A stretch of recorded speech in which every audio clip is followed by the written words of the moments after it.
PCS in shorts programme में स्वागत है आपका। आज का हमारा विषय है खबरों में पोसोन पोया उत्सव। आइए सबसे पहले देखते हैं ये चर्चा में क्यों है। हाल ही में श्रीलंका में पोसोन पोया उत्सव मनाया जा रहा है। यह उत्सव 2000 साल पहले बौद्ध धर्म के ऐतिहासिक आगमन का प्रतीक है। आइए अब जानते हैं पोसोन पोया उत्सव के बारे में। यह उत्सव जून पूर्णिमा को मनाया जाता है। यह त्योहार सम्राट अशोक के पुत्र अरहत महिंदा द्वारा मिहिंतले में राजा देवानामपियतिस्सा को दिए गए पहले उपदेश की याद में मनाया जाता है। इस दिन हजारों भक्त मिहिंताले पहाड़ी और अनुराधापुरा जैसे पवित्र स्थलों पर एकत्र होते हैं, जो इस उत्सव का प्रमुख केंद्र बनते हैं। इस पर्व पर एक महत्वपूर्ण मूल्य अहिंसा पर विशेष ध्यान दिया जाता है। आइए अब जानते हैं बौद्ध धर्म के बारे में। बौद्ध धर्म भारत में 2600 वर्ष पहले एक ऐसी जीवन पद्धति के रूप में शुरू हुआ था जिसमें व्यक्ति को बदलने की क्षमता थी। यह दक्षिण और दक्षिण पूर्वी एशियाई देशों के महत्वपूर्ण धर्मों में से एक है। यह धर्म अपने संस्थापक सिद्धार्थ गौतम की शिक्षाओं और जीवन के अनुभवों पर आधारित है।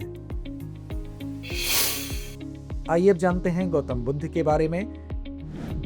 इनका जन्म लगभग 563 ईसा पूर्व में भारत नेपाल सीमा के पास स्थित लुम्बिनी के एक राजसी परिवार में सिद्धार्थ गौतम के रूप में हुआ था। इनका परिवार शाक्य वंश से संबंधित था, जो कपिलवस्तु और लुम्बिनी से शासन करता था। 29 वर्ष की आयु में गौतम ने घर छोड़ दिया और धन संपत्ति का जीवन त्याग कर तप या चरम आत्म अनुशासन की जीवन शैली अपना ली। लगातार 49 दिनों के ध्यान के बाद गौतम को बिहार के बोध गया में एक पीपल पेड़ के नीचे बोधि अर्थात ज्ञान की प्राप्ति हुई।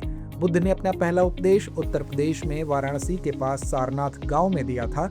इस घटना को धर्म चक्र प्रवर्तन अर्थात धर्म चक्र का घूमना के नाम से जाना जाता है।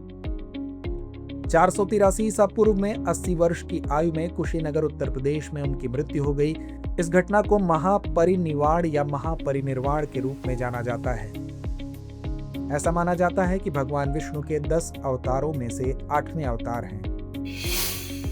तो आइए अंत में नोट करते हैं आज का अभ्यास प्रश्न। निम्नलिखित कथनों पर विचार कीजिए।